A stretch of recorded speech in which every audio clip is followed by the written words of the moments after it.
Siydik pufagi bilan bog'liq patologiyalar juda ko'p uchraydi, ayniqsa ayollarda. Demak, bugun siydik pufagining anatomiyasini ko'rib chiqamiz. Latinchamizda vesika urinaria deb ataladi. Dastlab tashqi ko'rinishdan qaraganimizda 5 ta tuzilmani ko'ramiz.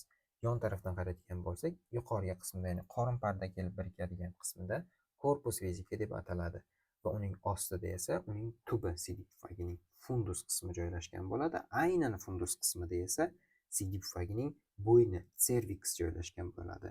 Serviksdan esa pastga qarab uretra davom etadi. Uretragoid pneumonik esinglardami? Davom etamiz. Siydik pufagining qov simfizi, ya'ni oldingi tarafga qaragan qismida apex qismi uchi joylashgan bo'ladi va aynan uchki qismida o'rta kindik bo'ylami ligamentum umbilicali medianum joylashgan bo'ladi. Va oldingi tarafdan qaraydigan bo'lsak, korpus qismi eng katta qismini tashkil qilyapti, hamda fundus qismi va serviks qismi uretraga davom etadigan. Ichki tuzilishiga qisqa to'xtalamiz. Ichki tuzilishida buyraklardan kelayotgan ureter yorug'simon teshiklar orqali ostioureterum, ya'ni teshikni hosil qiladi. Pastki qismida uretraga ochiladigan qismida ham ichki siydik chiqarish teshigi joylashgan. Latinchamizda ostium uretri internum deb ataladi. Va ularning orasidan chiziq tortadigan bo'lsak, siydik pufagining uchburchagi trigonium vesika joylashgan bo'ladi va bu qismi klinik jihatdan ahamiyatga ega. Yuqorgi qismida esa aynan ureter kelib ochilgan qism o'rtasida interureterika, ya'ni plika interureterika joylashgan bo'ladi. Burma hosil qiladi. Orqasida esa uchburchakning orqa chuqurchasi fossa retrotriganialis joylashgan bo'ladi. Endi mana oldingi tarafdan qaraydigan bo'lsak, ostioureterum teshiklari, pastki qismda uretraga otiladigan qismda ham teshik bor. Ularni orasidan chiziq tortadigan bo'lsak, mana uchburchak hosil bo'lyapti. Trigonium vesika urinaria va ikkita ureter teshigini orasida tortilgan plika interureterikani ko'ryapmiz. Endi bu siydik pufagining yon tarafdan ko'rinishi, lekin biri erkaklarda pastda prostata joylashgan, shuni ajratib olamiz. Ko'plar ajrata olmaydi buni va ayollarda ko'rinishi. Endi oldingi tarafda ham mana ureter, buyraklardan kelgan ureter, ochilgan teshik. Ayollarda ko'rinishi, bu erkaklarda ko'rinishi. Va bu prostata. Endi siydik pufagining sintopiyasiga to'xtalamiz. Bunga qaytishimizdan oldin mana bu rasmga to'xtalamiz.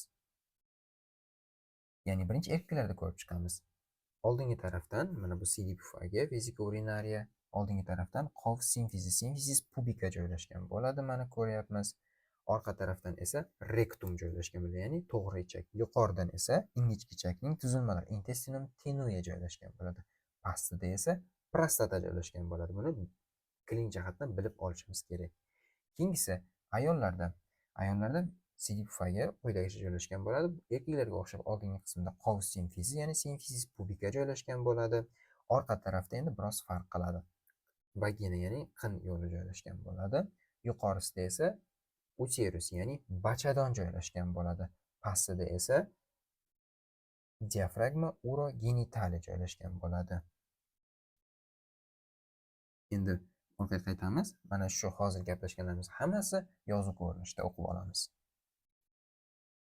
Endi siydik chiqarishda va tutib turishda ishtirok etadigan mushaklar ikkiga bo'lib olamiz. Siydik pufagining mushaklari hamda uretra atrofidagi mushaklar. Siydik pufagining mushaklariga 3 ta mushak kiradi. Birinchisi musculus detrusor vesika, ya'ni siydik pufagini qisqartirishda ishtirok etadigan detrusor mushaklari hisoblanadi.